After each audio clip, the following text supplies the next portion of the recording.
Parliament থেকে order করবেন প্রধানমন্ত্রী, বলবেন জোহরের আজানের সঙ্গে সঙ্গে ক্যান্টনমেন্ট, পার্লামেন্ট, পুলিশের দপ্তর, বিডিআরের দপ্তর, বঙ্গভবন, কল কারখানা, ক্ষেত খামার, অফিস আদালত, কলেজ বিশ্ববিদ্যালয় বন্ধ হয়ে যাবে আধা ঘন্টার জন্য।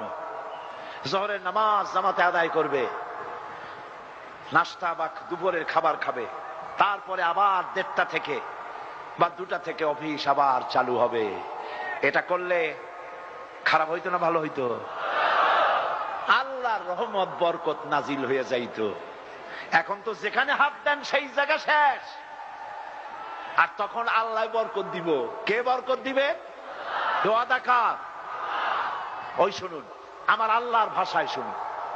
আল্লাহ রাব্বুল আলামিন বলেন, ওয়ালাউ আন্না হালাল কুরআমানু ওয়াত্তাকাউ লাফাতাহনা আলাইহিম বারাকাতিম মিনাস সামাই ওয়াল আরদ। আল্লাহ পাক বলেন, দেশের লোকেরা যদি আমার উপর ঈমান আনে আর আমাকে যদি ভয় করার নীতি অবলম্বন করে চলে, তাহলে আকাশ আর জমিনের বরকতের সব দরজা খুলে দেব। এ ওয়াদা কার? আকাশ জমিনের বরকতের সব দরজা খুলে দেব। কত খাবি? সারা পৃথিবীর সমস্ত প্রাণীর খাদ্য তিনি দেন। কে দেন? বাংলাদেশের এতগুলি মানুষ যিনি বানাইছেন, খাওয়ার বুঝি তোমার কাছে চাইবেন? গত বছর বাম্পার ফলন হলো। পার্লামেন্টে এক মন্ত্রী, সংশ্লিষ্ট মন্ত্রণালয়ের দায়িত্বশীল মন্ত্রী বললেন, আমরা সার দিছি, বীজ দিছি, হ্যান করছি, ত্যান করছি, যার কারণে বাম্পার ফলন হয়েছে। আমি আমার বক্তৃতায় দাঁড়িয়ে বললাম, মোটেই নয়।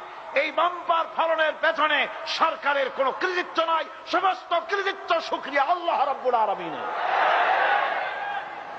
লাইন শাকারতুম লাযীদান্নাকুম। আমি কি গল্প করি আপনাদের সাথে? আমি কার কথা শোনাই? আল্লাহ পাক বলেন, লাইন শাকারতুম লাযীদান্নাকুম, যদি আমার নিয়ামতের শুকর আদায় করো নিয়ামত বাড়ায়া দেব।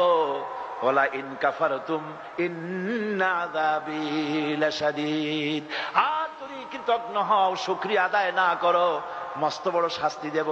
গত বছর বাম্পার ফসলে, বাম্পার ফলনে শুকরিয়া আদায় করো নাই, এবার 30 লক্ষ টন খাদ্যশস্য ঘাটতি হয়ে গেছে।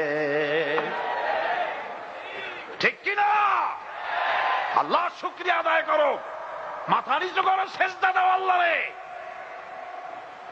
আল্লাযীনা ইম্মাক্কান্নাহুম ফিল আরদ, আমি যদি মুমিনদের ক্ষমতা দেই, প্রথম কাজ হলো নামাজ।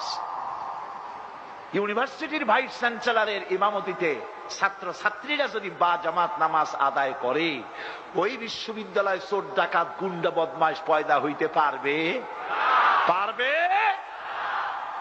ইন্সপেক্টর জেনারেল অফ পুলিশ তিনি ইমামতি করবেন, তার অফিসের সিপাহীরা তার পেছনে নামাজ পড়বেন, দারোগার পেছনে তার পুলিশেরা নামাজ পড়বেন, এসপির পেছনে তার অফিসের লোকেরা নামাজ পড়বে বা জামাত।